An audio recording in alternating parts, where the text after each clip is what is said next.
বন্ধুরা, কেমন আছেন সবাই? আজকে একটা নতুন ব্লগ নিয়ে চলে এসেছি। আজকে দোল পূর্ণিমা। আমাদের তো গতকাল পূজা হয়ে গেছে সন্ধেবেলা। পাশের বাড়িতে আজকে পূজা আছে এবং সেখানে আজকে খাওয়া দাওয়া সবার নিমন্ত্রণ। তাই আমি যাব না এখন, তাই এদিকে ভাত বসিয়েছি। আর চলুন গাছে থেকে কতগুলো কাঁচা কলা আনি, এনে কাঁচা কলার কোপ্তাকারি বানিয়ে নিই।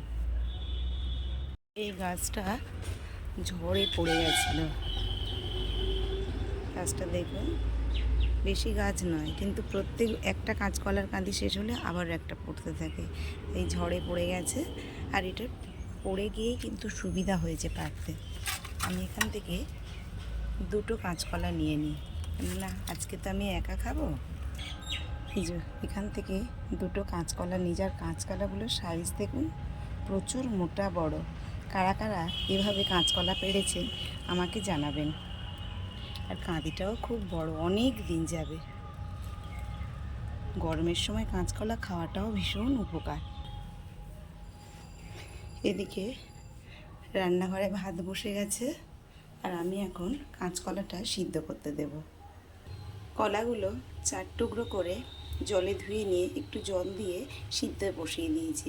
এবার একটা থালা দিয়ে ঢেকে দেব, কলাটা সিদ্ধ হওয়া পর্যন্ত অপেক্ষা। কলাটা সিদ্ধ হয়ে গেছে, কলার খোসা ছাড়িয়ে নিয়েছি। এটাকে বাটবো রসুন দিয়ে, খুব সুন্দর খেতে। আর এখানে নিয়েছি দেখুন একটু পেঁয়াজ কুচি, একটাই পেঁয়াজ নিয়েছি একটু ছোট ছোট করে কেটে, একটু লঙ্কা কুচি, লবণ, আর দিলাম একটু হিং, এটা হলো হিং, বেসন 3 চামচ, আর চালের গুঁড়ো 2 চামচ। সমস্ত উপকরণ দিয়ে খুব ভালোভাবে এটা মেখে নেব। নিয়ে এদিকে কড়াতে তেল বসিয়ে দিয়েছি, বড়াগুলো ভেজে নেব। আর এদিকে আমার ভাতের মধ্যে কুমড়ো আলু সিদ্ধ দিয়েছি, আর উচ্ছেটাও ভেজে নিয়েছি। আর কিছু করব না, এখন বড়াগুলো ভাজতে থাকি। খুব ভালোভাবে মাখাটা হয়ে গেছে। যখনই কলাগুলো সিদ্ধ করবেন কিন্তু খুব ভালো করে সিদ্ধ করবেন, আর একটুও জল দেবেন না। আমি যেগুলো উপকরণ দিলাম এই উপকরণগুলো দিয়েই করবেন। যদি নিরামিষ দিনে করেন তাহলে পেঁয়াজটা দেবেন না, বাকি সমস্ত উপকরণ দেবেন। এবার তেলটা গরম হয়ে গেছে, ভেজে নেব। আমি গোল গোল করে ভাজছি, আপনারা চ্যাপটা করেও ভাজতে পারেন। আর আমি একটু তেলটা কম দিলাম, কেন তেলটা বেশি খাওয়া ভালো না, আর তেল আমার বেশি খেতে ভালোও লাগে না, তাই তেলটা অল্প করে দিলাম। দিয়ে এবার এটা এপিট ওপিট ভেজে নেবো, কেন কলা সিদ্ধ করা আর সেভাবে কিছু সিদ্ধ হওয়ার কিছু নেই, তাই একটু লাল লাল করে ভেজে নেব।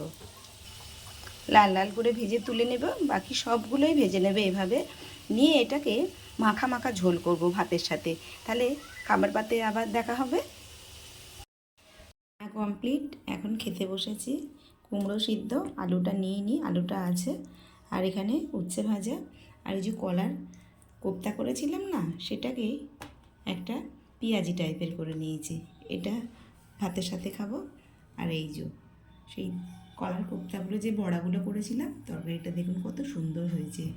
আর এটা কালকের ডাল, মানে কালকে রাত্রে পূর্ণিমা লেগেছিল, তাই মা লুচি আর ছোলার ডাল করেছিল।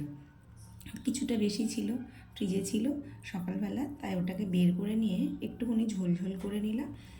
আর এখানে করেছি কুলের চাটনি, অনেক দিন ধরে কুলটা ছিল, কিছুতেই কিছু করা হচ্ছিল না, তাই ভাবলাম আজকে তো ছুটিই আছে আর সবাই বাড়ি আছে, তারপরে আর তো এরপরে কুল আর নেই, অল্প কটা ছিল, তাই জন্যই করে নিয়েছি আজকে। গরমের সময় কুলের চাটনি বেশ ভালো লাগে, আর হালকা হালকা গরম পড়ছে তো ভালো লাগবে খেতে। এখানে কুল দিয়েছি, অল্প কুল ছিল বলে তার সাথে দুটো টমেটোও দিয়েছি।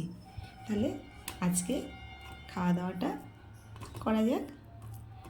আর খেতে খেতে একটা কথা বলছি, বাসি ভাত তরকারি যখন ফ্রিজের মধ্যে থাকবে সেটাকে সকালবেলা বের করে দেবেন।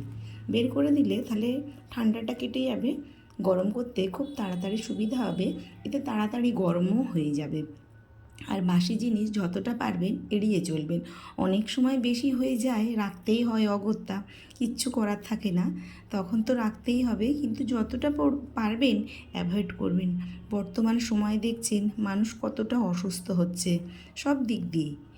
ওয়েদারটা তো এমনিই খারাপ, তারপরে পেটটাও ভীষণ যদি খারাপ হয়ে থাকে, তাহলে কিন্তু আমরা ভালোভাবে সবাই থাকতে পারবো না, তাই বাসি ভাত তরকারিটা অ্যাভয়েড করে চলবেন। তাহলে এখন আমি খাওয়া দাওয়া করে নিই। ভিডিওটা কেমন লেগেছে জানাবেন, যদি ভালো লেগে থাকে অবশ্যই আমাকে একটা লাইক কমেন্ট শেয়ার করবেন।